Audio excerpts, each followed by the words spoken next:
Om Swastiastu, perkenalkan kami dari kelompok Loop Container dan kami akan mempresentasikan tentang hasil paper argumentatif kami yang berjudul Analisis Peluang dan Ancaman AI atau Artificial Intelligence terhadap dunia kedokteran. Selamat menyaksikan. Perkenalkan, nama saya Putri Dihananta Dewani dengan 3 NIM akhir 079. Seperti yang kita tahu pada saat ini, AI atau Artificial Intelligence mengalami perkembangan yang sangat cepat. Perkembangan tersebut tidak hanya terjadi pada dunia pendidikan, tetapi juga pada dunia kesehatan. Mungkin beberapa dari kalian ada yang merasa khawatir akan apakah AI dapat menggantikan profesi dokter di masa depan. Oleh karena itu, kami menyusun paper argumentatif yang berjudul Analisis Peluang dan Ancaman Artificial Intelligence atau AI terhadap dunia kedokteran. Jadi tujuan umum dari penyusunan paper argumentatif kami adalah untuk memberikan kalian gambaran terkait peluang dan ancaman apa yang dapat diberikan oleh perkembangan teknologi khususnya AI. Baik, perkenalkan saya Iputu Nandana Wiracana dengan 3 digit NIM terakhir 105, nomor urut 12. Kali ini saya akan membahas mengenai latar belakang mengapa kami mengkaji hal ini. Seperti yang kita tahu, saat ini perkembangan teknologi yang sangat cepat membawa perubahan di berbagai bidang kehidupan, termasuk bidang kesehatan. Salah satu yang sering menjadi perbincangan yaitu pemanfaatan artificial intelligence dalam dunia medis untuk berbagai tujuan, seperti merekam kondisi medis pasien, membaca dan menganalisis hasil radiologi dengan cepat, mendeteksi penyakit, dan masih banyak lagi. Meskipun penggunaan AI di dunia medis dapat meningkatkan kualitas pelayanan kesehatan masyarakat, serta mengurangi beban kerja tenaga kesehatan, namun timbul kekhawatiran akan artificial intelligence sebagai pengganti profesi dokter sepenuhnya. Oleh karena itu, alasan pembuatan paper argumentatif ini adalah untuk menganalisis secara objektif apa saja manfaat dan risiko penggunaan AI dalam dunia medis, menjelaskan profesi dokter sebagai peran sentral, serta memberikan solusi dalam menghadapi permasalahan penggunaan AI di dunia kedokteran. Sekian dari saya, terima kasih. Om Swastiastu. Nama saya Putri Misha Yusra Devi Widastra dengan NIM 25025111108. Di sini saya izin menjelaskan mengenai latar belakang penggunaan AI di dunia kedokteran. Yang pertama adalah tentang sejarah perkembangan AI dalam kedokteran. AI pertama kali diperkenalkan di kedokteran sekitar tahun 1970-an lewat sistem pakar bernama MYCIN, yang bisa memberikan saran terapi untuk penyakit infeksi bakteri. Tetapi saat itu hanya sebatas teori saja karena keterbatasan teknologi. Baru setelah tahun 2000-an, dengan berkembangnya rekam medis elektronik dan juga machine learning, AI mulai dipakai di rumah sakit. Sekarang, AI dipakai secara nyata. Contohnya adalah IBM Watson for Oncology yang membantu dokter untuk menentukan rencana pengobatan kanker berdasarkan ribuan jurnal medis. Yang kedua, kenapa sih AI itu diperlukan di dunia medis? Jawabannya ada dua. Yang pertama adalah data medis yang sangat besar dan juga membutuhkan analisis yang cepat dan akurat. Bayangkan saja, setiap hari di rumah sakit menghasilkan ribuan data dari rekam medis, hasil lab, sampai pencitraan medis. Jika dianalisis secara manual, jelas lama dan juga bisa rawan error. AI bisa membantu kita untuk mengolah semua data tersebut secara cepat dan juga akurat. Contoh nyatanya adalah NHS di Inggris dipakai AI untuk menganalisis jutaan data pasien, sehingga bisa memprediksi kebutuhan perawatan darurat dan juga mengurangi antrean di rumah sakit. Yang ketiga adalah tentang penerapan AI dalam aspek medis. Di radiologi, AI dipakai buat analisis citra medis. Contohnya saja, Google DeepMind bisa mendeteksi kanker paru lewat CT scan lebih cepat daripada dokter spesialis. Di manajemen rumah sakit, Johns Hopkins Hospital di Amerika menggunakan AI untuk memantau pasien ICU secara real-time dan memprediksi kondisi kritis. Untuk pasien umum, ada chatbot seperti Babylon Health di Inggris atau ada Health di Jerman yang bisa menjawab pernyataan medis awal. Sementara di ruang operasi ada Da Vinci Surgical System atau robot bedah yang sudah dipakai di banyak negara untuk operasi jantung dan juga ginekologi dengan tingkat presisi yang sangat tinggi. Lalu ada sisi negatif AI dalam dunia kedokteran. Yang pertama adalah akurasi dan juga potensi kesalahan. AI sangat bergantung pada data yang digunakan untuk melatih algoritmanya. Jika datanya tidak lengkap, bias atau tidak mewakili semua populasi pasien, hasil diagnosisnya bisa salah. Yang kedua adalah keterbatasan dalam empati dan etika. AI hanya bisa menganalisis data tetapi tidak bisa memberikan empati, rasa peduli, atau komunikasi yang menenangkan pasien. Dalam pelayanan kesehatan, aspek psikologi sangat penting untuk kesembuhan pasien. Yang terakhir adalah kekhawatiran menggantikan peran dokter. Ada ketakutan AI akan menggantikan dokter, padahal AI seharusnya hanya menjadi alat bantu saja. Dokter tetap mempunyai peran penting utama karena melibatkan pertimbangan klinis, pengalaman, dan sentuhan manusia yang tidak bisa ditiru AI. Perkenalkan, saya Igus Yagung Yorsula Megiani dengan NIM 25025111022. Rumusan masalah dalam paper kami diantaranya 1. Apakah artificial intelligence dapat menggantikan dokter sepenuhnya? 2. Apakah dokter harus memanfaatkan artificial intelligence untuk menegakkan diagnosis? 3. Bagaimanakah seharusnya seorang dokter bersikap terhadap perkembangan teknologi, khususnya artificial intelligence yang semakin tidak dapat dipisahkan dari kehidupan belakangan ini? 4. Jika diposisikan sebagai seorang dokter, apakah artificial intelligence merupakan ancaman atau justru dijadikan peluang? Demikianlah rumusan masalah yang menjadi dasar pembahasan kelompok kami. Terima kasih. Nama saya Iputu Megawena dengan 3 digit NIM terakhir yaitu 196. Di sini saya akan membahas tentang tujuan penulisan mengapa kami membuat esai ini. Jadi, yang pertama itu adalah untuk mengetahui apakah AI bisa menggantikan dokter sepenuhnya. Dan yang kedua adalah untuk mencari tahu apakah AI ini bisa digunakan dokter dalam melakukan proses diagnosis pasien. Dan yang ketiga adalah untuk mengetahui bagaimana sikap seharusnya seorang dokter dalam menghadapi perkembangan teknologi, khususnya AI, yang belakangan ini semakin tidak bisa dipisahkan dari kehidupan. Dan yang keempat, yaitu yang terakhir, yaitu adalah untuk mencari tahu dan melihat sudut pandang penulis jika mereka menjadi dokter, apakah mereka melihat AI ini sebagai ancaman atau peluang. Sekian, terima kasih. Perkenalkan, nama saya Nanggu Bawasata Tamida dengan NIM 25025111107. Nah, di sini saya ingin memaparkan terkait manfaat penulisan paper ini, yaitu ada dua. Yang pertama dari segi akademis, yang kedua dari segi praktis. Nah, untuk dari segi akademis itu sendiri, paper ini diharapkan dapat menjadi sumber referensi dalam penulisan kajian mengenai pemanfaatan AI di bidang medis, serta diharapkan juga dapat menjadi sumber rujukan bagi penelitian maupun penulisan selanjutnya yang berkaitan dengan topik serupa. Lalu yang kedua, yaitu manfaat dari segi praktis. Paper ini dapat memberikan informasi yang objektif kepada para pembaca mengenai manfaat serta resiko dari perkembangan AI di dunia medis, sehingga para pembaca dapat menumbuhkan sikap bijaksana dalam menyikapi perkembangan teknologi, khususnya AI di bidang kedokteran. Perkenalkan, nama saya Niputu Kisha Meswari Putri Karsika dengan NIM 25025111012, dan saya bertugas untuk menjelaskan argumen utama. Sebelum masuk dalam rumusan masalah yang akan dibahas, jadi kita semua tahu di era digital ini, teknologi seperti kecerdasan buatan atau artificial intelligence sudah marak atau sudah sering digunakan oleh manusia. Kenapa? Karena AI ini membantu manusia untuk mengerjakan sebuah pekerjaan secara cepat, lebih efisien, dan juga hemat waktu, sehingga penggunaannya tidak terlepas dari kehidupan masyarakat. Namun hal tersebut jadinya menimbulkan pertanyaan, yaitu apakah AI bisa menggantikan manusia? Dan dalam konteks ini, apakah AI bisa menggantikan seorang dokter? Meskipun penerapan atau pemanfaatan AI dalam dunia kedokteran atau kesehatan ini sudah marak atau sering digunakan, tapi jika kita kembali ke pertanyaan sebelumnya, yaitu apakah AI bisa menggantikan seorang dokter, maka jawabannya tidak sepenuhnya. Mengapa? Karena kita harus tahu bahwa AI itu hanyalah sebagai alat pembantu dan bukan alat pengganti. Dan penjelasan mengapa AI itu tidak sepenuhnya bisa menggantikan dokter adalah di slide selanjutnya. Selain kita paham bahwa AI itu hanyalah alat pembantu dan bukan alat pengganti, kita juga harus memahami bahwa seorang dokter memiliki 3 hal ini. Yang pertama ada pengetahuan, keterampilan klinis, dan berkomunikasi atau cara berkomunikasi. AI bisa kita pastikan mempunyai pengetahuan dan bisa mengembangkan keterampilan klinis. Keterampilan klinis itu contohnya kita bisa lihat dari berita-berita dan foto atau video yang sudah beredar di sosial media. Seperti contohnya robot yang bisa melakukan prosedur pembedahan ataupun juga robot yang dikendalikan dari jarak jauh oleh seorang dokter. Itu juga merupakan salah satu pemanfaatan AI. Tetapi ada satu hal yang tidak dimiliki AI namun dimiliki dokter, yaitu cara berkomunikasi yang baik dengan benar. Berkomunikasi di sini tidak hanya antar tenaga kesehatan atau profesi kesehatan lainnya, tetapi juga komunikasi ke pasien, karena seorang dokter nantinya tentu saja bekerja untuk melayani pasien ataupun orang-orang yang membutuhkan. AI mungkin bisa memberikan respon, namun yang sampai sejauh ini kita ketahui AI hanya bisa memberikan positive feedbacks, tidak bisa memberikan feedbacks layaknya manusia memberikan feedbacks ke sesama manusia. Selain itu, manusia ketika berkomunikasi memiliki etika dan juga empati. AI tidak punya kedua hal tersebut. AI bisa saja secara belak-belakan memberikan feedbacks, tidak memandang perasaan ataupun hal lainnya. Namun jika kita berkomunikasi dengan manusia, tentunya kita menggunakan etika dan juga empati dalam komunikasi.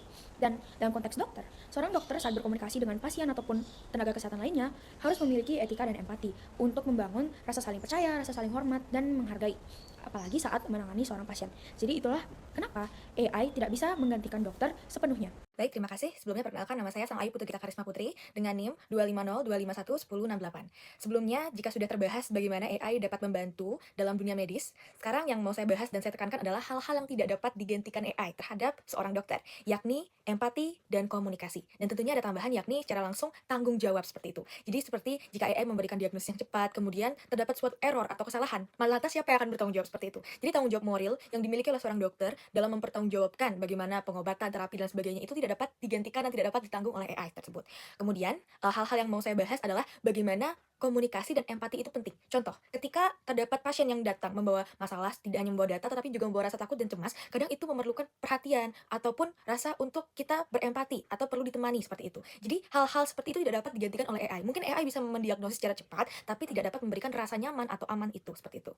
Dan kemudian dari adanya komunikasi yang hangat dari dokter kepada pasien, itu akan membuat suatu hubungan emosional yang tentu saja tidak akan dapat digantikan oleh mesin secanggih apapun. Jadi itu dia bagaimana AI dan dokter jika kita bandingkan dengan istilah dapat menggantikan atau tidak ya, itu jelas saja tidak ya, karena ada hal-hal yang tidak dimiliki oleh AI di dokter tersebut. Yang ingin saya tekankan adalah dari segi perasaan dan juga bagaimana mempertanggungjawabkan moral dan juga cara berkomunikasinya. Perkenalkan, saya Wayan Gayatri Vitala Devi dengan NIM 25025111192. Di sini saya akan menjabarkan bukti yang mendukung argumen kami.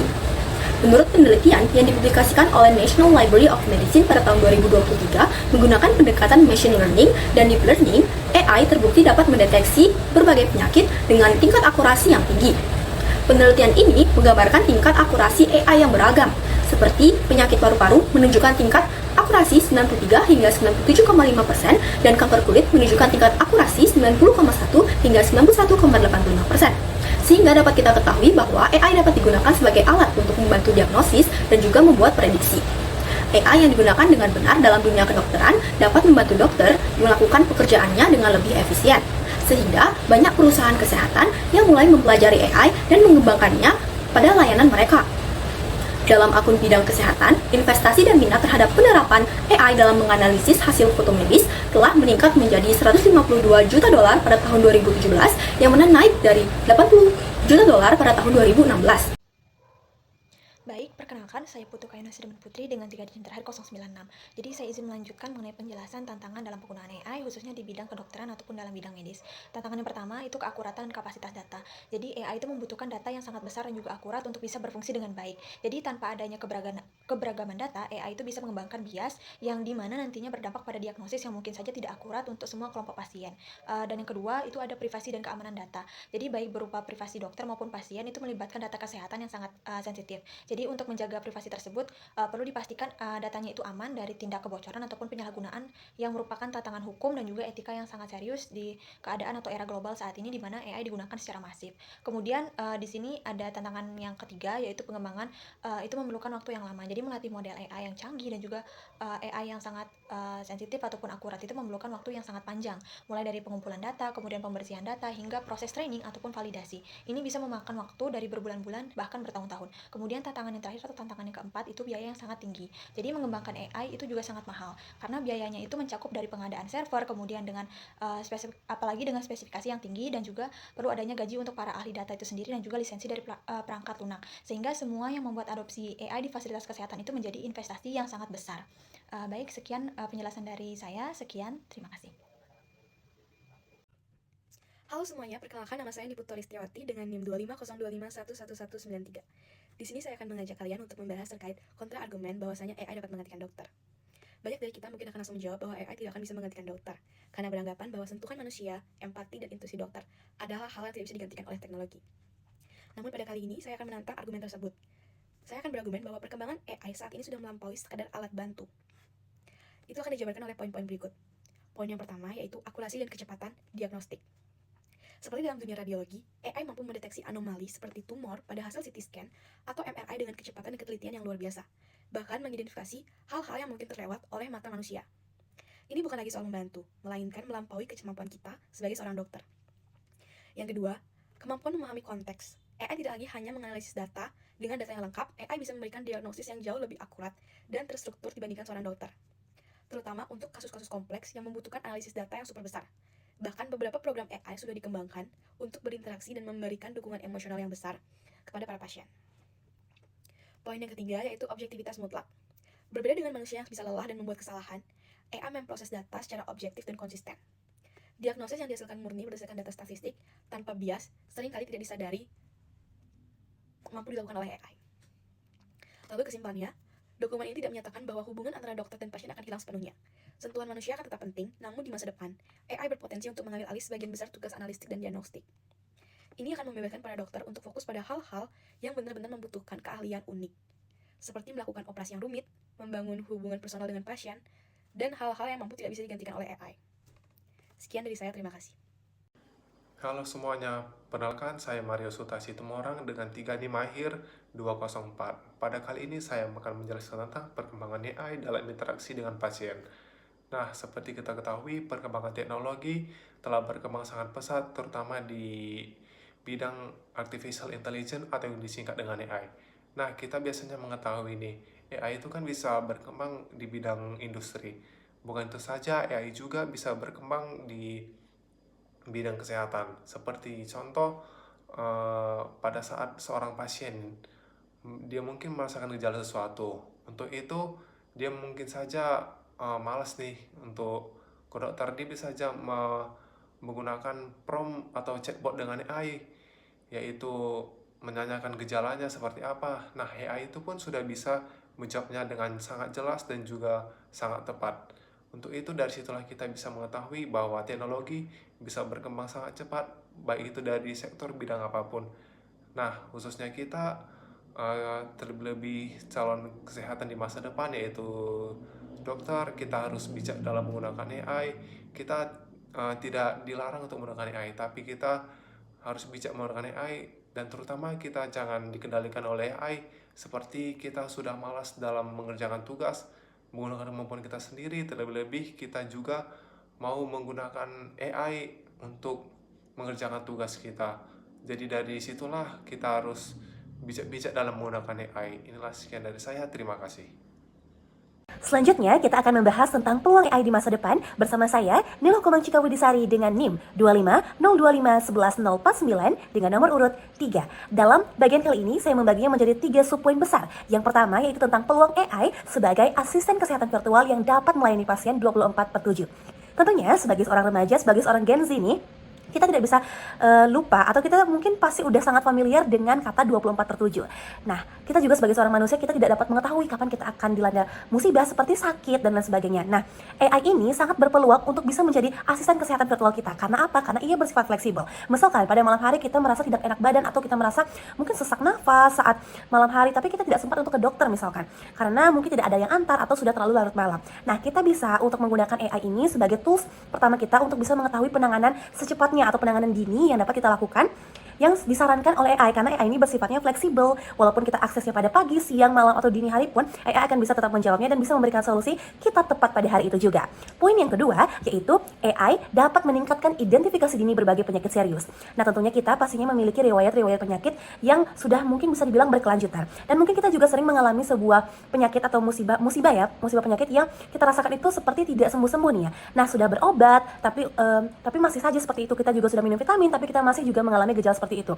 Nah, kita bisa bertanya kepada AI, kira-kira saya sudah mengalami gejala ini sudah sekian hari, kira-kira apa ya? Jadi sebelum kita dapat ke dokter, kita bisa mendeteksi terlebih dahulu nih, mendeteksi secara dini kira-kira sebenarnya saya sakit apa nih ya. Ketika kita sudah mendapatkan jawaban, kita baru bisa untuk bertanya kepada dokter apakah benar tidak hasil diagnosa dari AI ini, karena AI ini tuh pun membantu dalam diagnosa dini di berbagai penyakit serius. Kita mungkin bisa mengantisipasi adanya penyakit serius tersebut. Kemudian yang ketiga, yaitu AI memiliki keunggulan memproses data secara objektif dan konsisten tanpa bias manusia, sehingga berpotensi mengurangi kesalahan diagnosis akibat faktor kelelahan atau subjektivitas dokter. Nah, ini sudah jelas ya bahwasanya AI itu sangat objektif ya, karena dia menerima berbagai sumber yang ada di internet, kemudian ia pelajari, kemudian ia akan terapkan ketika ada orang yang bertanya kepada dia. Nah, tentunya ini sangat mengurangi subjektivitas, apalagi kelelahan, karena itu manusiawi ya, sebagai seorang dokter pasti pada saatnya akan kelelahan dan lain sebagainya. Nah, AI ini dia itu memiliki peluang untuk mencegah adanya subjektivitas dan kesalahan diagnosis. Nah, seperti itu. Jadi AI ini sangat berpeluang besar di dunia kesehatan nantinya di masa depan. Kita tidak bisa muluk-muluk bahwasanya AI pun memiliki dampak yang sungguh luar biasa positif di masa depan.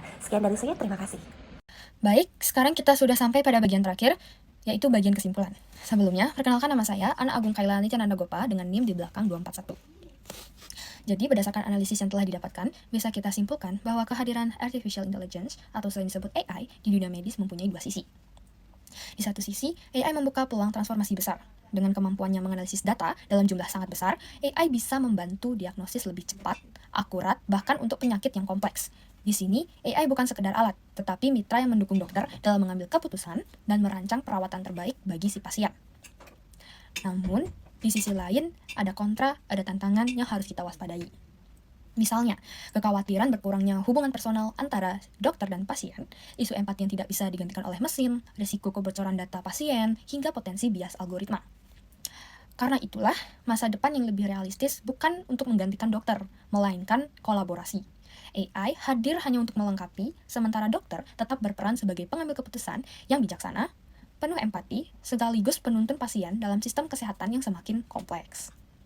Nah, jadi pada akhirnya keberhasilan integrasi AI bukan diukur dari secanggih apa teknologinya, tapi sejauh mana AI mampu memperkuat praktik medis yang tetap berpusat pada manusia.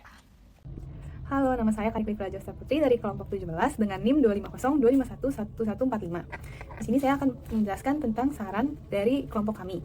Saran yang pertama adalah integrasi pembelajaran. Di era digital saat ini, dunia kedokteran tentunya tidak bisa lepas dari teknologi. Karena itu, kurikulum harus menambahkan modul tentang kecerdasan buatan, etika data, dan juga cara menafsirkan hasil dari algoritma. Dengan begitu, calon dokter tidak hanya diajarkan menjadi pengguna teknologi, tetapi juga mampu mengkritisi dan menilai apakah teknologi tersebut benar-benar bermanfaat serta aman bagi pasien. Jadi mereka bisa lebih bijak dalam mengambil keputusan medis. Yang kedua adalah penguatan soft skill. Meskipun teknologi sekarang semakin canggih, ada hal-hal yang tidak bisa digantikan mesin, yaitu sisi kemanusiaan. Disinilah pentingnya penguatan soft skill, seperti empati, kemampuan berkomunikasi, kerja sama tim, dan penalaran etis. Soft skill ini menjadi pembeda utama antara dokter dan mesin. Seorang dokter tidak hanya memberi terapi, tetapi juga hadir untuk memahami perasaan pasien, memberi dukungan, dan memastikan pelayanan tetap manusiawi di tengah-tengah kemajuan dari teknologi. Sekian dari saya, terima kasih. Perkenalkan, nama saya Aulia Ramadhani Budi Putri dengan NIM 250-251-1150. Pada kesempatan kali ini, saya ingin melanjutkan pembahasan mengenai saran untuk lebih siap menghadapi era AI di dunia kedokteran. Yang ketiga, aturan yang fleksibel dan tegas. Kita tahu sendiri bahwa AI itu memiliki potensi besar di bidang kesehatan. Tetapi, supaya penggunaan AI ini lebih aman, perlu ada aturan yang jelas terkait penggunaan AI. Untuk membuat aturan tersebut, ada 3 hal penting yang harus kita perhatikan. Yang pertama, akurasi. Yang berarti, hasil dari AI itu harus akurat dan dapat dipertanggungjawabkan. Jangan sampai AI memberikan informasi yang keliru yang dapat berisiko bagi pasien. Yang kedua, akuntabilitas, yaitu harus ada aturan yang jelas terkait siapa yang akan bertanggung jawab apabila terjadi kesalahan pada AI. Dan yang ketiga adalah privasi, yaitu menyangkut keamanan data pasien, karena data medis itu sifatnya adalah rahasia. Dengan aturan yang kuat, tetapi tetap fleksibel, kita tetap bisa mengikuti perkembangan teknologi tanpa mengorbankan keselamatan pasien. Yang keempat adalah terbuka dan adaptif. Selain aturan yang jelas, sikap kita sebagai seorang dokter merupakan hal yang tidak kalah penting. Kita harus membiasakan diri untuk terbuka dan siap untuk terus belajar. AI itu bukan hanya untuk digunakan, tetapi juga untuk dikembangkan. Jika kita sebagai tenaga medis bisa ikut berkontribusi, memberi masukan terhadap AI yang dibuat akan lebih sesuai dengan kondisi di lapangan.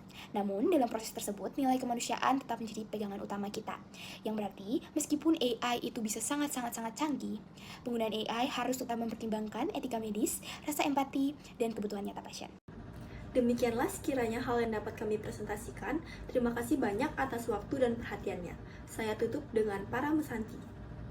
Om Santi Santi Santi Om.